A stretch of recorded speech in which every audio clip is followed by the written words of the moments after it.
Hello, everybody. Welcome back to Every Day is Friday, the show where we dive into the stories and experiences from people from all walks of life. Today, I'm joined by Cameron. He helps devoted Catholics beat debt using prayer, simple living, and smart money ideas. In this episode, he shares how to pay off debt. Welcome to the show, Cameron. Thank you very much for having me, Matthew. I appreciate it. I'm excited to have you on. And for the listeners who may not be familiar with your line of work yet, could you give us a quick rundown of who you are and what you do? Absolutely. So, my name is Cameron. For the last 3 years, I have helped Catholics and Christians and just about anyone slay their debt using prayer, fasting, practical action steps like the debt snowball method, the Valiant Virtue Method, all things which I could explain in greater detail. Yeah, I just let me speculate on this. I bet you saw a need in your community, and that's what made you want to make a change. I mean, what made you want to help Catholics beat debt? Absolutely. So, I started about 3 years ago, and I just kind of took financial course master training. Uh, on a whim, didn't really do much with it, just kind of sat on the shelf.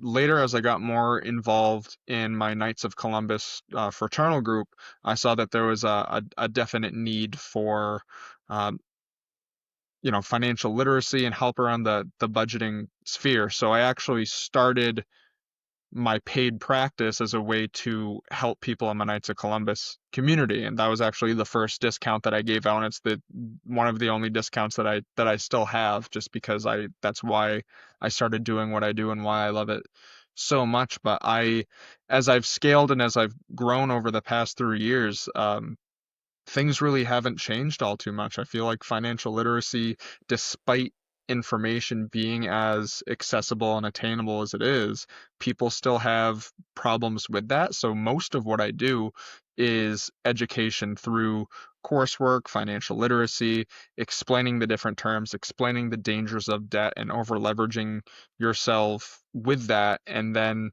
working with people one on one and having that accountability if necessary to actually get to the bottom of why they're in debt, getting themselves out of debt and keeping them out of debt. Yeah, there are so many people out there that need help getting out of debt. And how did you create the Valiant Virtue Method? The Valiant Virtue Method, it's pretty simple in theory, but in practice it really works. So I incorporate the debt snowball method, which is where you pay off your debts from smallest balance to the largest balance. So that way, they just absorb um, the minimum payments of the next. So as you pay off one, you'd put the payment that was going towards that one and put it towards the next lowest. And then it would just build and build and build. And soon your cash flow is much better. Combining that with zero-based budgeting, where every single dollar that you make is accountable to something. It's going somewhere. It doesn't necessarily mean that it's being spent, but it's accountable to something. Where the Valiant Virtue Method comes in is we look at each line of spending in each category that we've allotted for ourselves, and we challenge ourselves on why we are making that purchase or why the spending is where it is. So if it's something like a mortgage, there's not really a whole lot of discretion with that. But for things like subscriptions, for things like eating out, for, fun money, asking yourself, okay, why am I spending this money? Is this purchase bringing me closer to Christ? Is it calling me to live the way that I know I need to live? Is it bringing me to sainthood? Or is it something that's distracting me from that? Is it something that's preventing me from being the man who I need to be, or the woman who I need to lead my family with? Is it something that's stopping me from my full potential? And when you look at your spending in kind of that 30,000-foot view, it really helps determine, what things should I cut first. It doesn't mean that there's no such thing as fun money, and there's, we can enjoy ourselves a little bit. Christ's first public miracle was, turning water into booze at a party. That's not to say that we get litty every single night, but, everything in moderation. And part of that moderation is putting safe guardrails on our spending and looking at it through the reasoning why.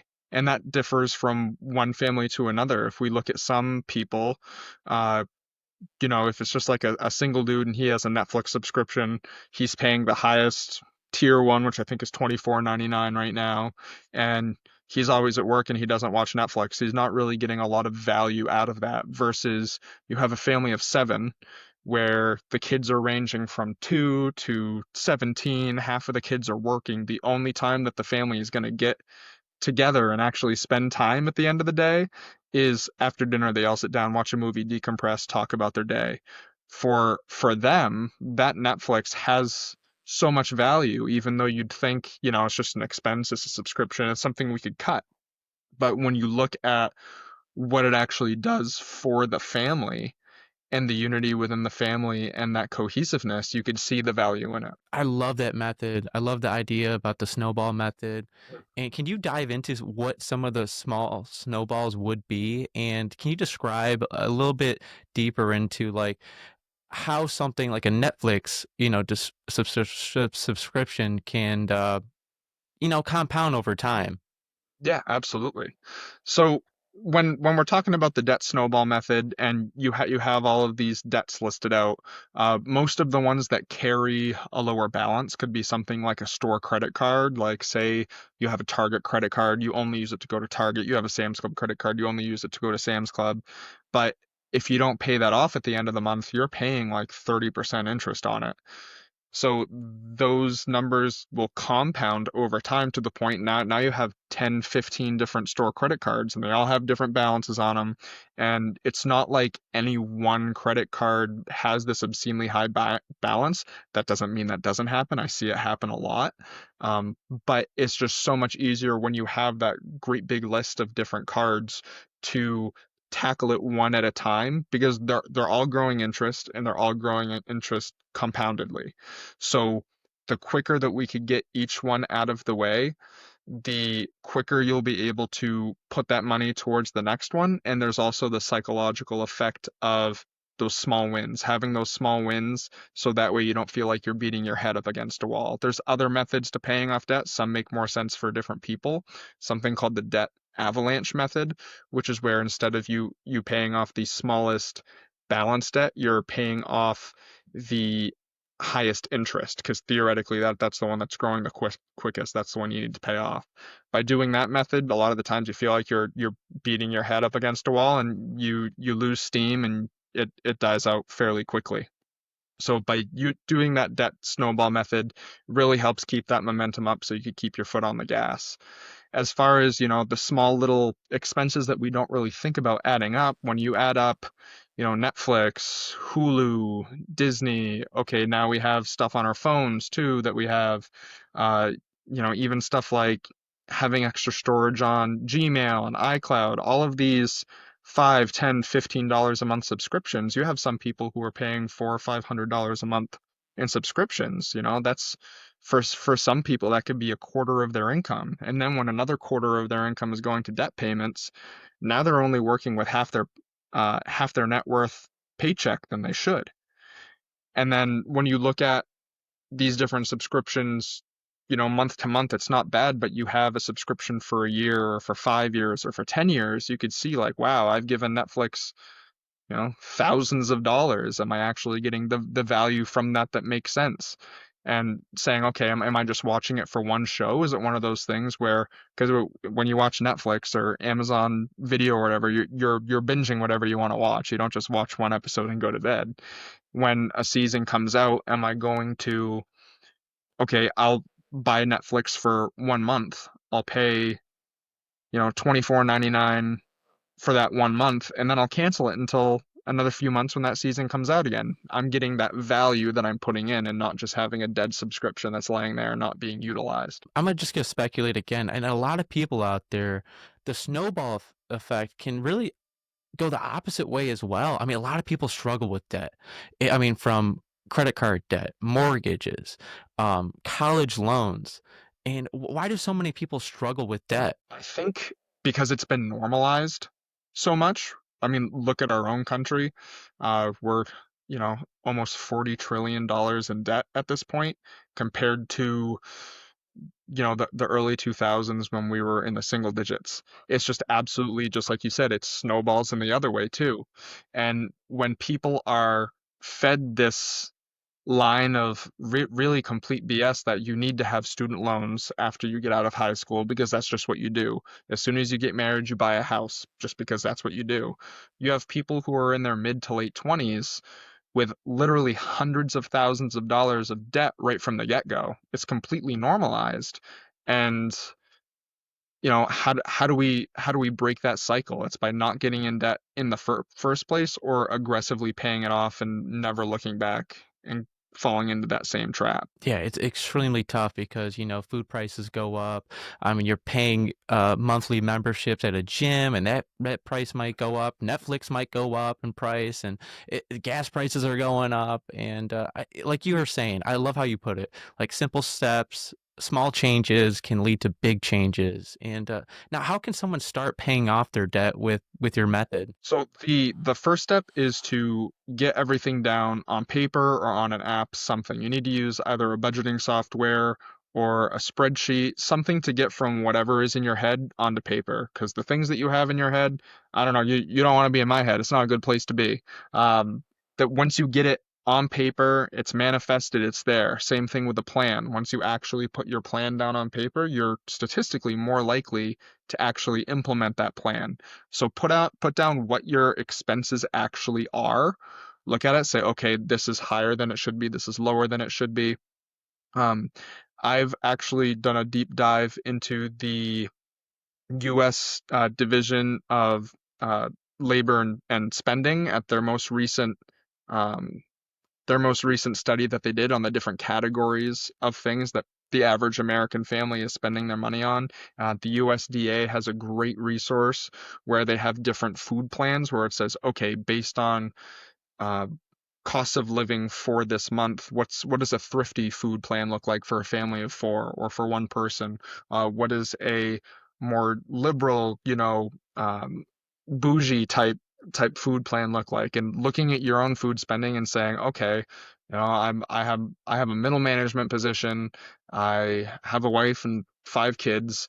Am I eating like I'm king of the mountain, or am I acting my wage? Am I actually treating the way that I spend money in such a fashion that it's not delusional and I'm not trying to keep up with the Joneses or act a certain way that I'm not? Because there's no shame in buying great value brand. A lot of the times great value brands, a lot of the times they taste better. A lot of the times they're better for you.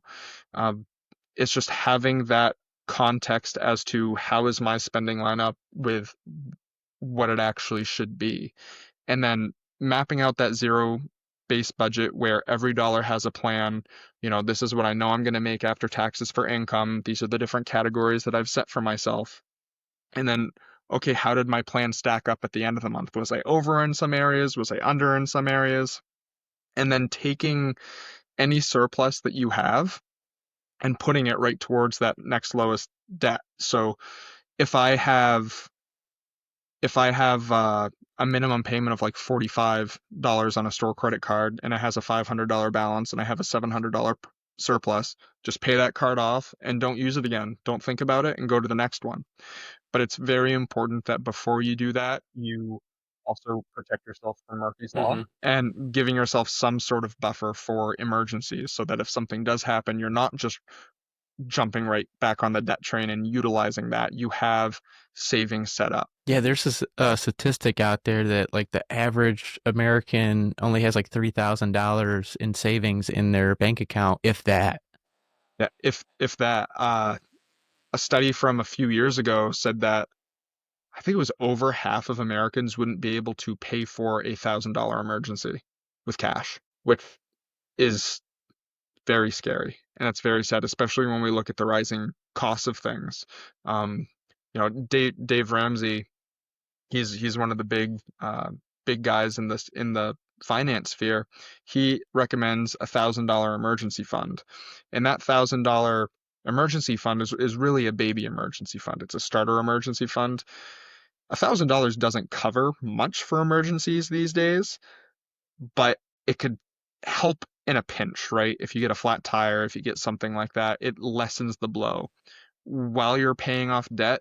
you should be feeling uncomfortable. You should be feeling like I don't have enough in my emergency fund because you want to keep your foot on the gas and keep motivated and you want to feel peace with your money. You don't want to feel like I'm so comfortable that I could just let this interest keep piling up. You want to pay it off as aggressively as you can. Yeah, I mean, taking small actions can make a huge difference in turning things around. I mean, even for me, I mean, using coupons or just finding something that makes a little like go to a gas station is a little bit lower in price, use your gas points or something like that. And like every little angle you can use to save that money and put in that savings, it really can help you feel a little bit, better about sleeping at night. But a lot of people are just so overwhelmed. I mean, what's the first step to take when you feel like debt is overwhelming? If it feels overwhelming to the point where you don't even know what your next step would be, it would be to first get everything in front of you, lay everything out in front of you, because I like to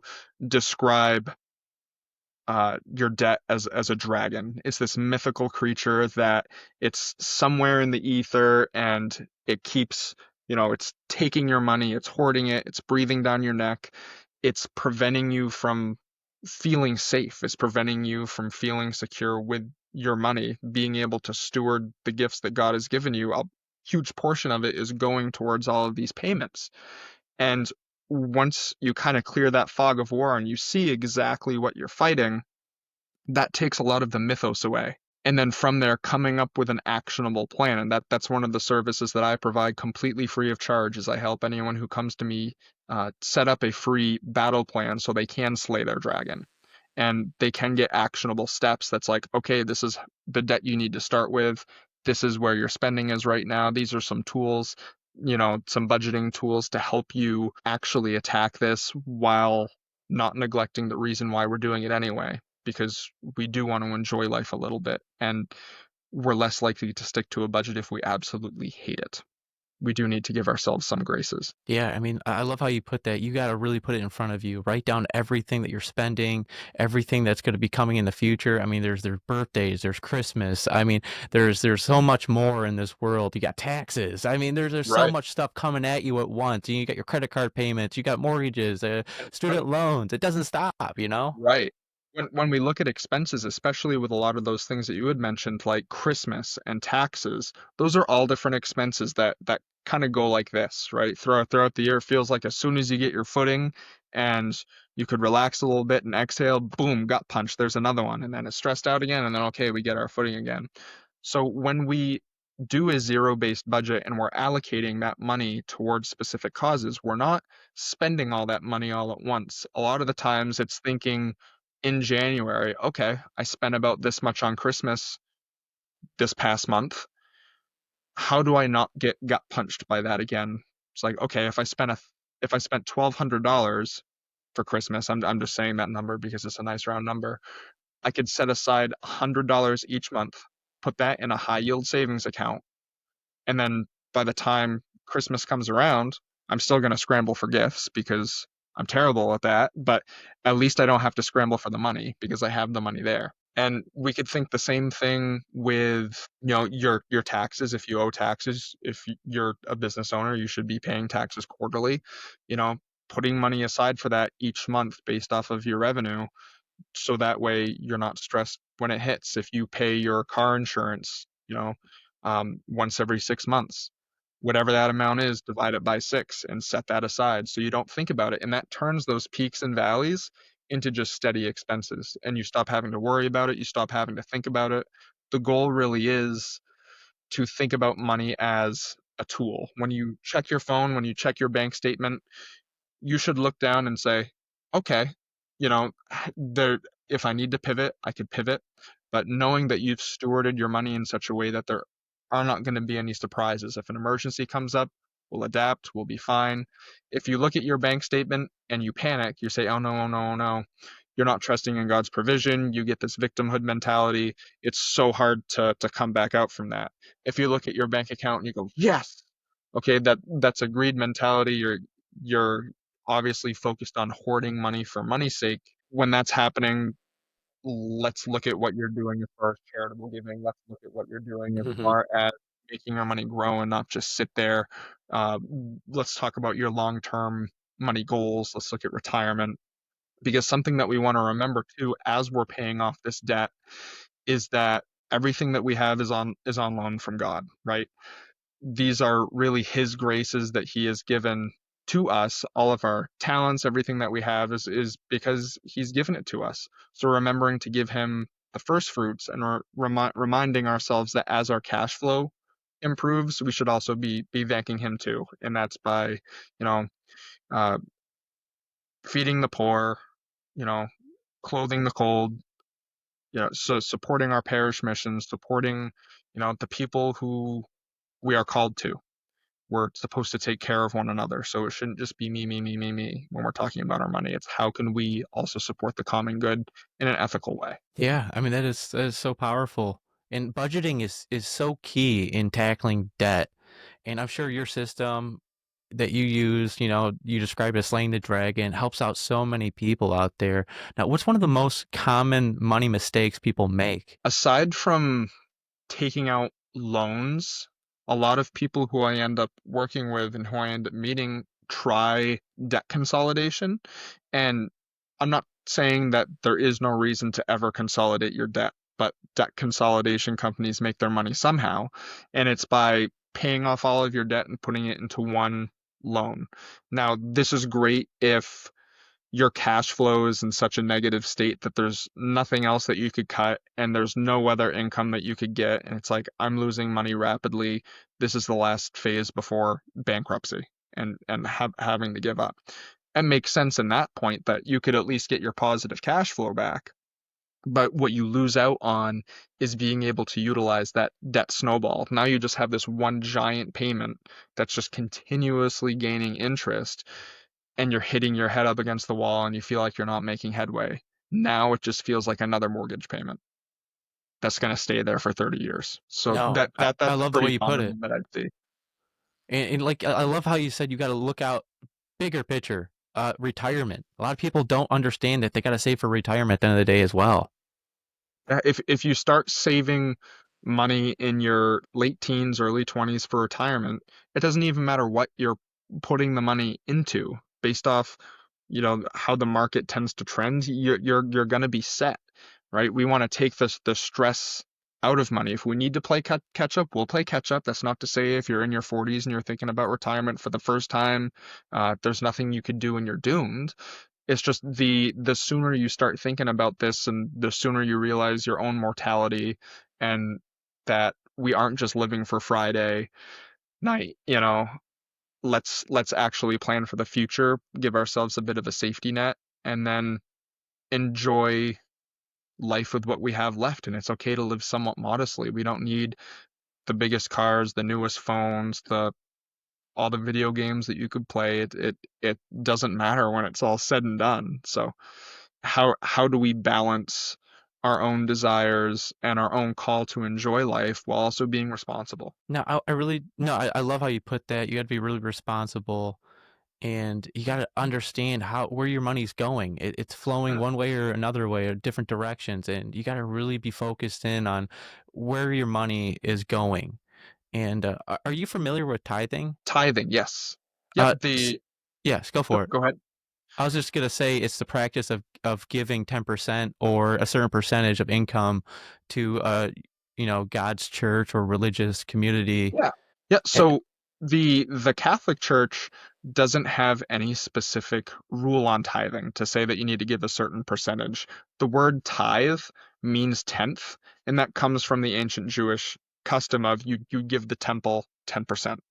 Now, this is not the same world it was 3, 4,000 years ago. We look at a lot of social services, a lot of things that, churches and, private charities used to handle that now the government handles in its entirety. Like school is pretty much handled by the government now.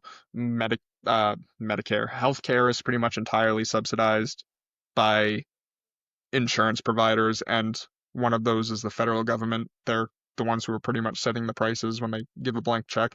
Education, the government is subsidizing. A lot of these things that used to be taken care of privately is now taken care of publicly, and our taxes reflect that, whether we agree with it or disagreement. That's the fact of it. The church doesn't actually say you need to give a certain percentage.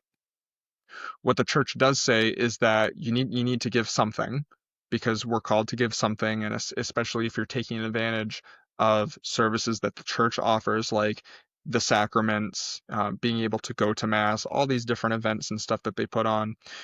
We as the people are responsible for funding that infrastructure, whether it means putting a $5 bill in the basket when it comes around or a $100 bill. It looks different to different people. It looks different depending on their situations, and it looks depending on where they are with their debt to income ratio. Now, Mother Teresa said, and this is one of my favorite quotes from her, give till it hurts. So whatever you're giving, it's the sacrifice that you feel and that spirit of generosity that is the virtue that comes from that. One thing that and I think I touched on this before, is that as your cash flow improves, you should be contributing more. If you're only able to put a $5 bill in each week, or even less, that's fine. But once your position changes, that should be reflected too. We're called to give our first fruits, not the leftovers. We don't want a Cain versus Abel situation. Um, but another thing to remember with that is that we are called to give something, and we could tithe not just with our treasures, but we also have our time and our talents. If you're unable to give monetarily, there's other ways that you could give. You could volunteer at your local food pantry. You could help people in your church, move different furniture, set up curtains for different events. There's all these different things that you can do if you don't have the money. It's about giving. It's about that spirit of generosity. No, I appreciate you saying that because you described it perfectly why tithing is so important. And tithing isn't about just money, it's about showing trust and gratitude. Absolutely. When we in the Catholic Church, when we attend the offertory, when that part of the mass comes around, the priest says, may our sacrifice and yours be acceptable to the Lord our God. The mass itself is a sacrifice. We're giving up our Sundays. We're putting money in the basket, and we need to remember that that is just a fraction of the sacrifice of what Christ sacrificed for our salvation. So the little things that we could do and the smaller crosses that we carry pale in comparison to Christ's suffering, but may we get just a glimmer of virtue from trying to emulate him as best as we can. And I understand a lot of people out there, it can be tricky. And I'm sure you have a smart way to balance both, for balancing debt and, you know, debt payments with tithing. Can you dive a little bit deeper? I loved how you put it. You can like share some of your time and, not giving like, you can't give so much, but you can give a little bit, Can you dive a little bit deeper? Absolutely. So you should always give something. What I do for my income personally, because it's so variable, is I have a flat dollar amount that even if I get no sales, if I make no money this week, I'm still giving that, right? Because that's how that is. And we're supposed to give something, and having that trust that, even though this week wasn't great, I may not be able to buy everything that I want. I'm thankful for everything that I have, and I'm able to have everything that I've had because I've been blessed and graced in other ways, and I've stewarded my resources appropriately so I could survive a bad week. And then I give a percentage of my income after, actually it's before taxes. It's a percentage of my gross that I give, so that way, I could feel really good about writing a check, and the first thing I could say is thank you, Lord, for gracing me with this, and this is one of the first things I could do. That's a great way to show first fruits, is just being able to write a check and being able to put it in. For people who are really struggling with debt, and again, the numbers look different for different people. There's no set number or percentage that's, required, definitely not required, but even recommended. You just have to kind of answer that question to yourself with your conscience. And part of what's beneficial about working with someone like me who's a coach is that I could look at the different lines in your spending and I could challenge different things. So if I look at your income and I look at your cash flow and I see how positive it is, and I see that you're going out to eat, you're doing this, that, and the other thing, but you're not really giving charitably, you know, you'll have to defend that. And if there's a rational reason, I haven't heard it yet, but if there's a rational reason, they could say that, and if they justify it to themselves, I mean, hey, it's their budget. It's not up to me. But if they start thinking and their conscience, comes in line with the way that they've been spending their money, and especially when you get that down on paper and with certain apps that have a pie chart where you could see, okay, I'm giving less than 1% and my fund money is a third. It's like obviously there's some disparity there, and being able to change our behaviors based on that and that acknowledgement of that. Because for a lot of people, they just put money in, they don't think about it, and they don't think about all the other money they're spending doing other things. Once you put something on paper, once you put something in the app and you're looking at it, it makes it feel that much more real. Yeah, it's really interesting to see how faith can guide our financial choices. I mean, how do you see prayer and money working together? Absolutely. So when we think about money and we think about all the things that we have to pay for money, kind of like what you were saying earlier about you have taxes and you have student loans and you have this and you have that and you have groceries. This isn't what it used to be a few thousand years ago when you could take a bar of soap and trade it for a dozen eggs and call it a day. Money is so intertwined with everything that we do. And when we think about how temptation manifests in potentially everything that we do, we need to be cognizant of that with our spending as well. So a lot of the times I'll have people, like if I have couples who are butting heads about money, praying together beforehand. I have one couple who I had read the Beatitudes to one another because it's so hard to blame one another when Christ is telling them to be charitable, humble, and love one another. Um, on top of that, when we think about combining prayer with fasting, and taking a sacrifice after acknowledging a temptation and putting it towards something virtuous. I always use the example of a mom is driving her kids in a minivan and they're passing McDonald's. She's been doing good with her zero-based budgeting. She knows exactly how much she has in this budget line. It's not looking good. They can't afford McDonald's. The kids are going, we want McDonald's, we want McDonald's, we want McDonald's.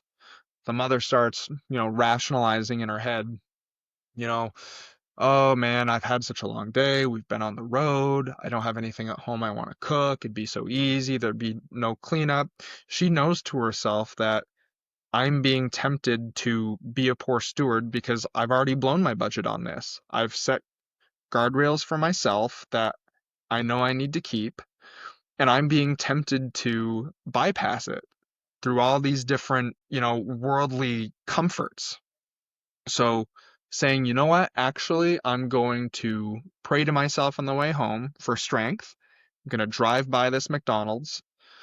I'm going to skip dinner myself in Thanksgiving and in prayerful hope that, I could continue to grow and I could continue to develop, and the kids are going to get whatever's at home because they should be very thankful that they have food to begin with, because there's all these different kids who don't have dinner and who don't get McDonald's, 2 other days that week.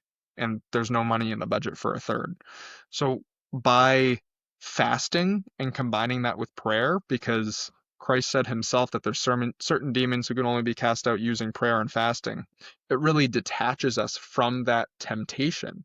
And it allows us to take that 30,000-foot view, like what I was explaining with the Valiant Virtue Method, and being, okay, why am I feeling this way? Why am I having this call to do something that I know isn't okay? And I don't know if you've practiced intermittent fasting, or if fasting is something that you've done, but I mean, sure, you're hungry for a little bit, but then eventually it's like you stop feeling that craving. You look at different, excerpts from different exorcist diaries who, because they go under such enormous spiritual torment all the time, and they say, okay, I'm going to take this suffering and I offer it towards 1,000 souls in purgatory who need my prayers. And they feel that a release of all that temptation and all of those illicit desires because they're taking that suffering and they're putting it towards something virtuous. They've taken that and they've put it towards making themselves more holy and more saintly, better people. That's the art of suffering well. How can we emulate Christ in such a way that we're growing closer to him? No, that's very powerful. And I do a little bit of fasting myself. I first 3 hours when I wake up, I don't eat anything, and then the last 2 hours before I go to bed, I don't eat anything as well. Um, I mean, everyone do your own research, and I know people have to take medicine and stuff like that.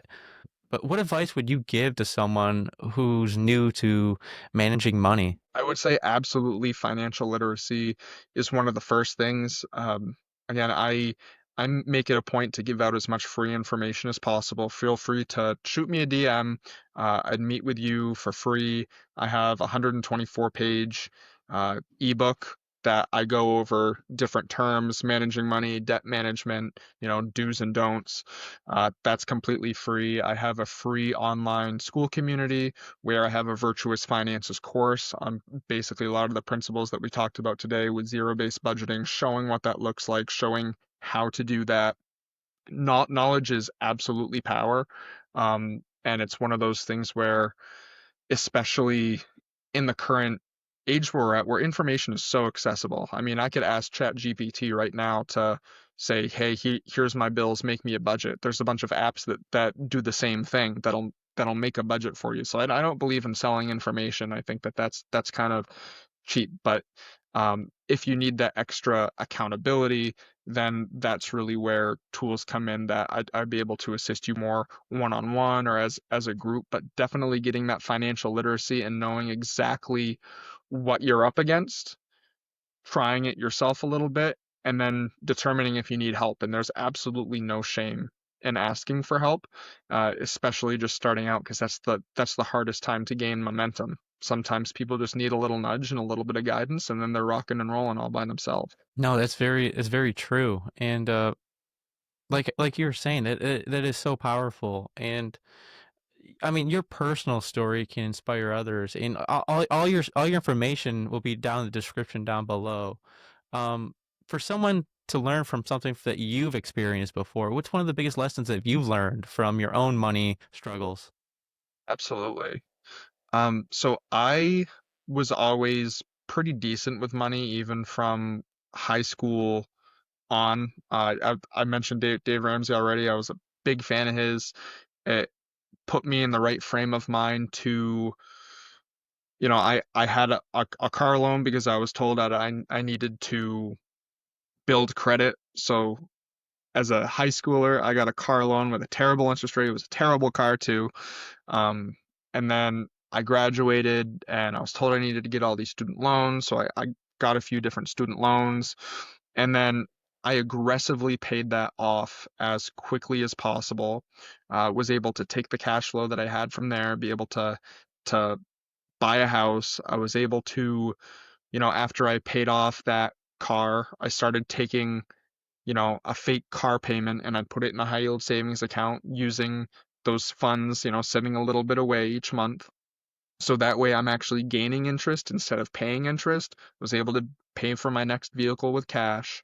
Um, and life was going really good. I had all this good stuff going for me. And then it felt like, my entire life collapsed. I ended up having a drastic career change, complete home life upheaval.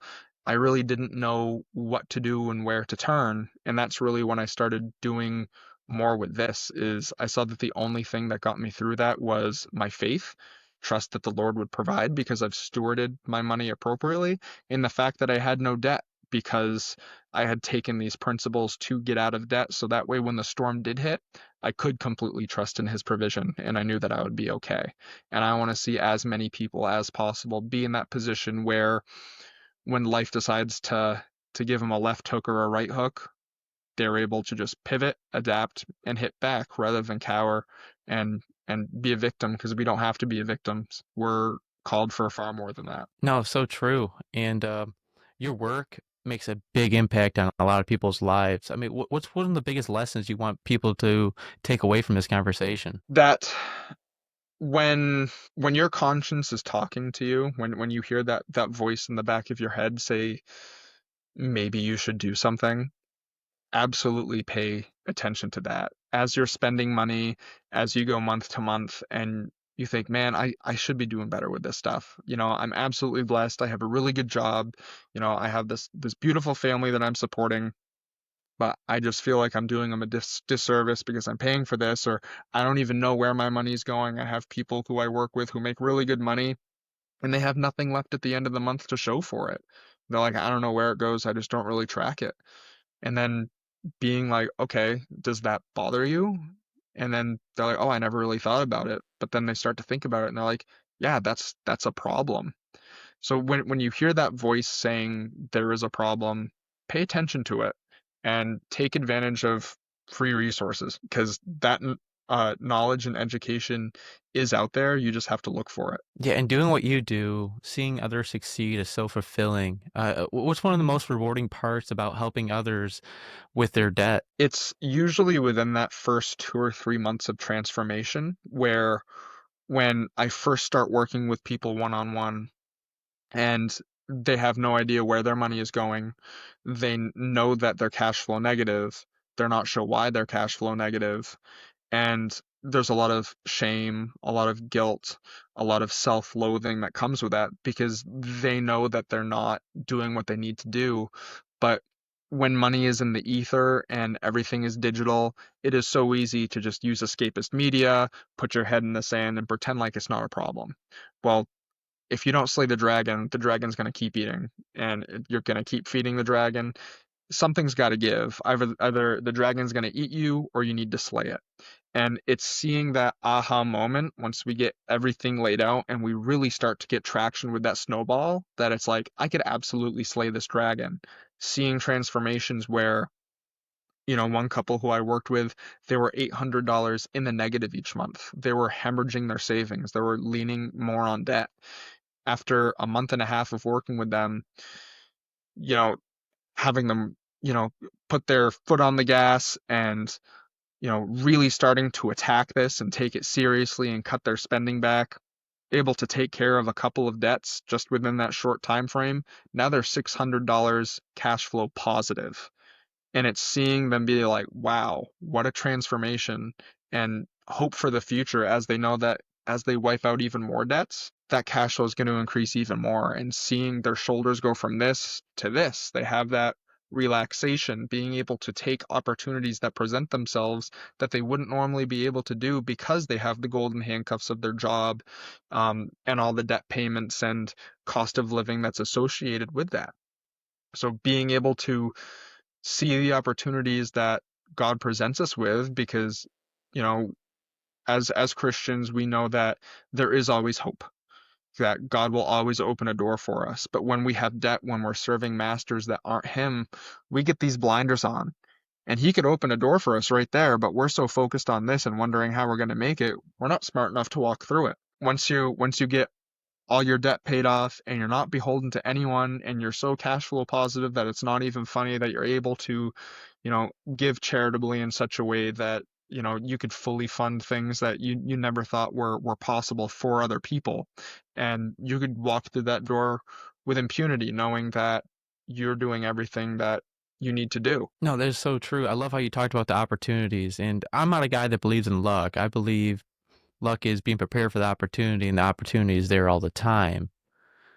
And I just think a lot of people really need to dive into what they're spending their money on. What's one of the truths about money that you wish everyone understood? That I know we talked about a lot of things here, but Yeah. can you just dive a little bit deeper for someone, for just the listeners out there, for they can really understand? Credit cards are the biggest thing. Credit card companies make their money somewhere. You are not getting rich off of using their points, getting points and cash back. They are counting on you eventually tripping up. And when you do trip up, you're caught with these usurious 30% interest rates, and then they have you, and they're counting on that. These credit card companies are not your friends. These lenders are not your friends. Step away from that. Don't even think about that. The dollars and cents that you could make with credit cards is not even close to being worth the peace of mind coming from knowing that if something happens, if you break your arm and you're not able to get overtime at work and you aren't able to pay off your credit card bill, you didn't use your credit card anyway, you used your debit card, and you allocated your money in such a way that you don't have to worry about that. A lot of people out there struggle with credit card debt. Do you recommend just to have a credit card just to have just in case? And if so, just have one that you're not, you know, s- just to have the credit card, or what's your take on credit cards? Should they have one or should they not? So I I personally have a credit card. I don't carry it on me. I have it in a safe, and it's pretty much, automatically pulling expenses that I know that I'm going to have each month. And I'm not tempted to use it. I have it set on auto pay, so it pays itself off at the end of the month, and I don't even think about it. So that way it is still building my credit because that is important. And there are things like manual underwriting where even if you have no credit score, you could still qualify. But that's a tedious process. Not a lot of people like to use that.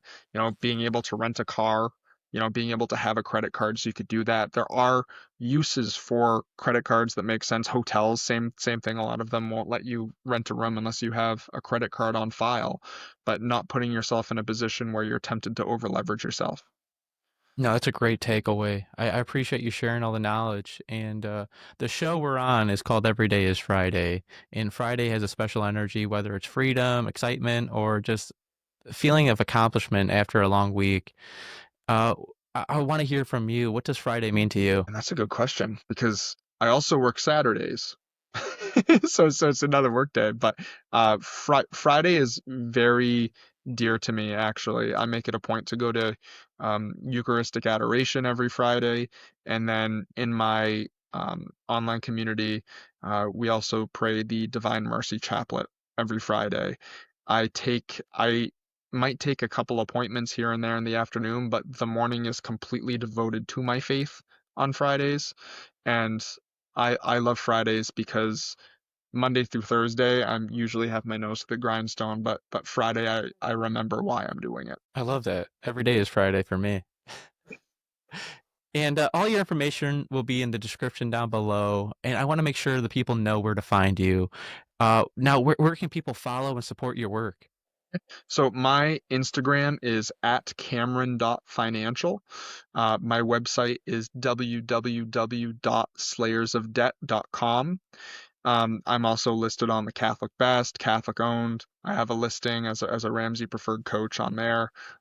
Business owners who want to connect, possibly to become referral partners, or I do help businesses with their finances as well. I do have listings on Alignable and some other sites like that. But you could also email me at cameron@slayersofdebt.com. Now, Cameron, this is your chance to leave the listeners with something powerful. Is there anything else you want to share before we wrap this up? That if there's something that you know you need to do and something that you know you need to change, something that's preventing you from being the person who you're called to be, whatever dragon is in your way, it's up to you to slay it. It's not going to get away. It's only going to get worse the longer that it takes to address it. So take care of it today. There is no tomorrow. Tomorrow isn't promised.